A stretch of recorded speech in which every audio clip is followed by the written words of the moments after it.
I don't know about you, but I'm exhausted.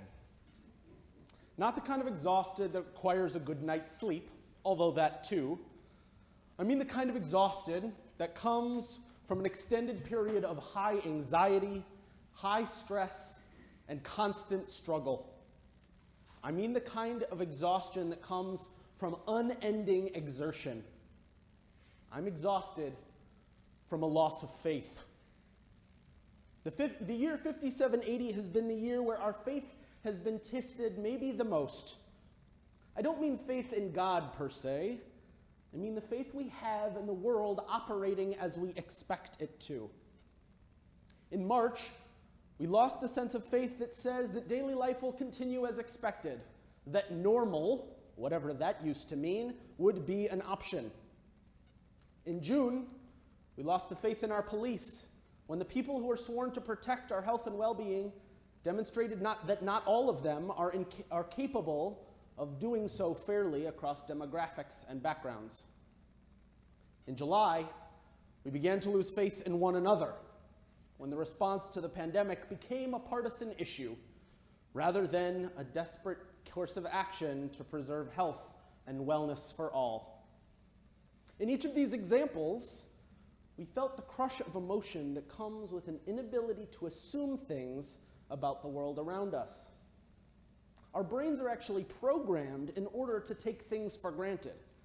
I don't have to think about the way certain things work because they've always been that way, and I can just assume it will be that way again.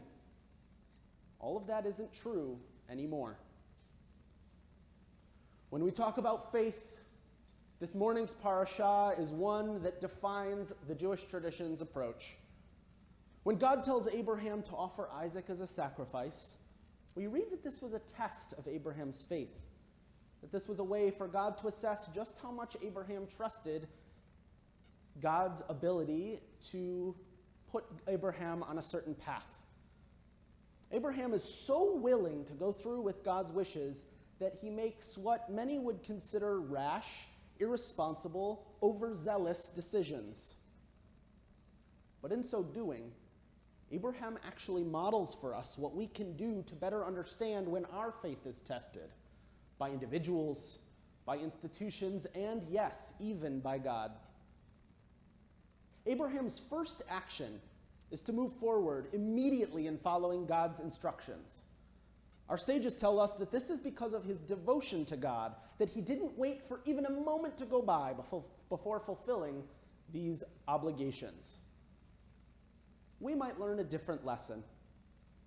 Abraham did not give himself time to step back, to reflect, to think about what it is that God was asking, and to potentially ask for more information or clarification. Elsewhere in the Torah, Abraham does demonstrate a willingness to argue with God, to make sure he and God are on the same page. In this instance, though, it was his eagerness that likely got him into trouble. We ourselves need to take the time to be connected with our own inner voice, to listen when our minds and bodies are telling us something is amiss. We are often our own best defense mechanism against the places where our trust and faith are most challenged. We need to re-engage the faith in ourselves, knowing that we have all the tools to make healthy choices in life, if only we pay enough attention to what our minds and our bodies are telling us. But this isn't universal. There are plenty of factors that make it so that we can't blindly follow our own intuition and our own faith in ourselves. Because as Abraham went on his journey with Isaac to the mountain that God would show them, Isaac questioned his father. He asked, "I see the wood and I see the flint, but where's the offering we're going to give to God?" In questioning his father's behavior, Isaac symbolizes the way we hold each other accountable, the way each of us in society is able to ask questions of each other with poise, care, and thought. The people with whom we engage are our release valve against the moments when our faith in ourselves is limited. We have the opportunity to have faith that others will catch us when we fall. We learn from Abraham that we owe it to ourselves and to others to have faith that we can help guide one another, and that we have to have faith that everyone is willing to do the work to make a better world, which starts with our ability to listen, to learn, to react to new information that others might show us. Finally, Abraham shows one more time the way our faith can be problematic. When, after setting up the sacrifice and getting all the details in order, he raises the knife only to be stopped by an angel of Adonai calling down, saying, not to harm his son. What a difficult lesson for us, his ancestors, to make sense of with our own sense of spirituality. We cannot have our faith depend entirely on an angel stopping us from our misguided acts of faith.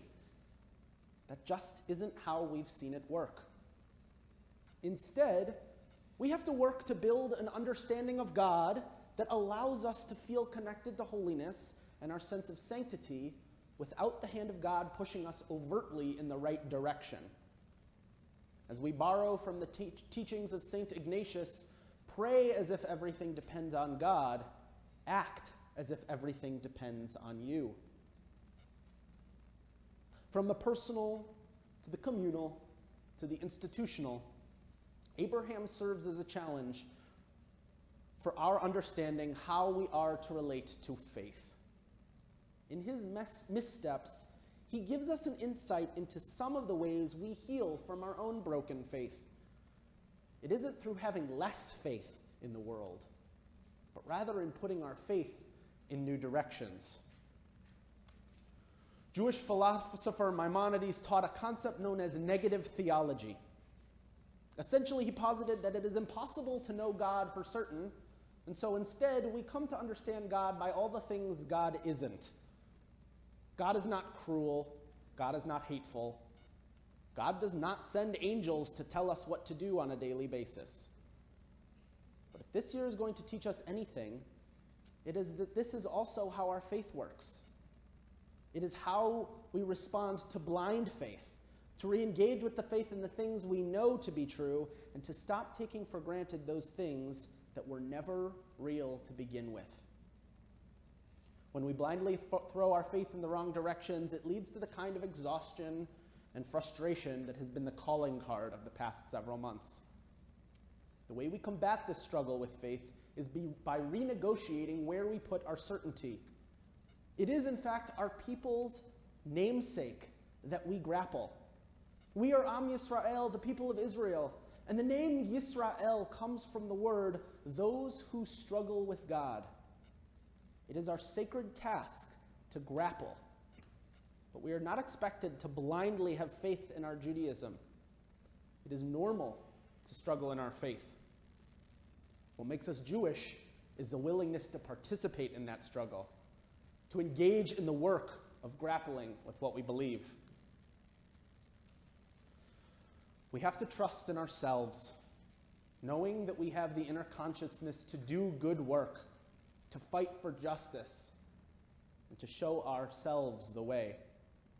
We have to foster healthy relationships with others who can help to point us in the right direction and who can accept the feedback when we nudge them in return. We have to use our voice to make change to the institutions and social structures that no longer deserve our faith, instead finding better, stronger, more vibrant ways to blaze a path toward the future. Dr. Martin Luther King Jr. once taught, "The arc of moral history is long, but it bends toward justice."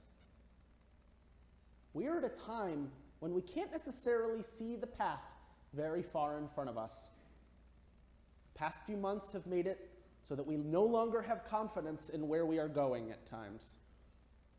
But true faith, real faith, beautiful faith, is that power that tells us we can believe in things unseen, that the path up ahead may be murky, but we have all the tools to navigate our future with confidence, with conviction, and with faith. Shana Tova. Shalom, shalom, shalom.